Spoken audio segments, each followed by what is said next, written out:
He faked being sick to test his family's love, but what they did next shattered everything he thought he knew. Ethan was a 35-year-old contractor, the kind of guy who fixed everything except the things that truly mattered, like how distant his family had become. Holidays were quieter. Calls went unanswered. Birthdays got reduced to emojis and late-night texts. He couldn't remember the last time his sister visited or when his dad asked how he was really doing.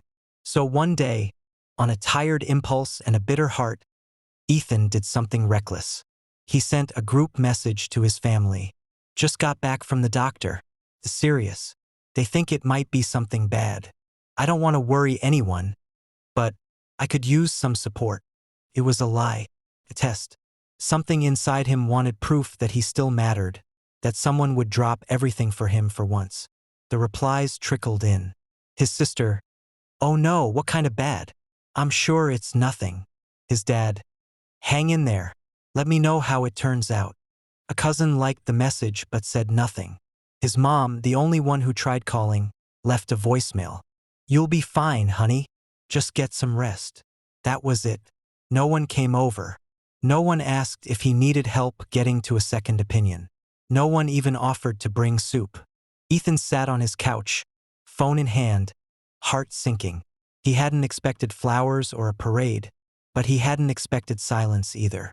He started the lie, but the truth that followed cut deeper than he ever thought it could.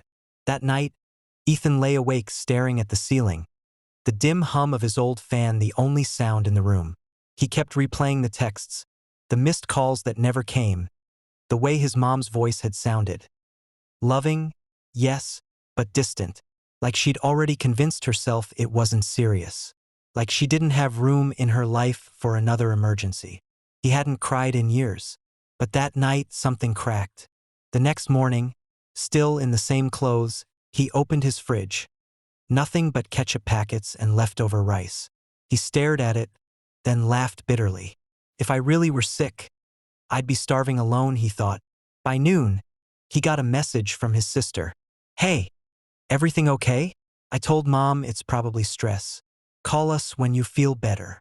Not if, when." Like the whole thing was an inconvenience. Feeling ashamed and angry, Ethan didn't respond. Instead, he called a friend from high school. Someone he hadn't seen in years, but who once stayed up with him all night after a bad breakup. "Hey," Ethan said hesitantly. "I know it's random, but you want to grab coffee?" An hour later, they were sitting across from each other in a quiet cafe. His friend listened, really listened, as Ethan told the truth. The fake illness, the silent reaction, the ache he couldn't shake. "I just wanted to feel like I mattered," Ethan whispered. His friend didn't judge, just nodded and said, "You do. Maybe not to them the way you hoped, but you still do." That sentence landed harder than all the silence Ethan had faced. He realized he'd been chasing validation from people who'd long stopped showing up, and ignoring the ones who still would, if he just reached out. Over the next few days, Ethan stopped checking his phone every 5 minutes. The silence from his family remained.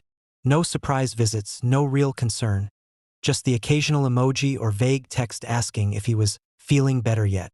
But something inside him had shifted. Instead of waiting for their care, he focused on the people who'd already shown it.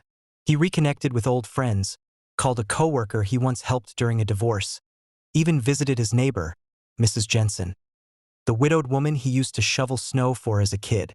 She welcomed him with warm cookies and warmer conversation. For the first time in years, Ethan felt seen. One evening, while helping Mrs. Jensen fix a leaky faucet, she suddenly asked, "Your parents? They don't live far, do they?" "No," he said, tightening a valve. 15 minutes. She gave a sad little smile. Funny how people can live close and still feel so far. That night, Ethan sat down and wrote a letter. Not an email, not a text, a letter. It wasn't angry. It wasn't dramatic. It was honest. He wrote about how alone he'd felt, about why he sent the message, about what their silence had revealed. He didn't ask for an apology. He didn't beg for anything. He just told them the truth calmly, clearly, finally. He mailed 3 copies, one to his sister, one to his mom, one to his dad. Then he let go. He no longer needed to be sick to know who would show up. 2 weeks passed. No replies, no calls, no unexpected knocks on the door. And strangely, Ethan was okay with that, because something had changed, not them, but him. He'd stopped begging for crumbs from people who didn't know how to feed love the way he needed it. He had started building something new. Small dinners with friends, Saturday hikes, quiet mornings with black coffee and no guilt. He even signed up for a woodworking class, something he'd always wanted to try but never made time for. Then one evening, just as he was leaving the shop, his phone buzzed. It was a message from his dad. Just one line. "Got your letter.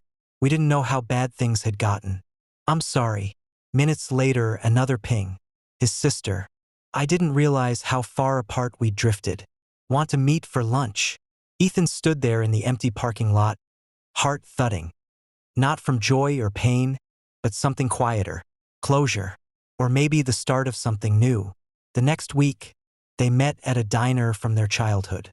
The conversation was awkward, imperfect, but real. There were no excuses, just a shared agreement. They'd all missed something, and maybe now, they'd stop pretending not to. As Ethan drove home that night, he realized the biggest lie hadn't been the sickness.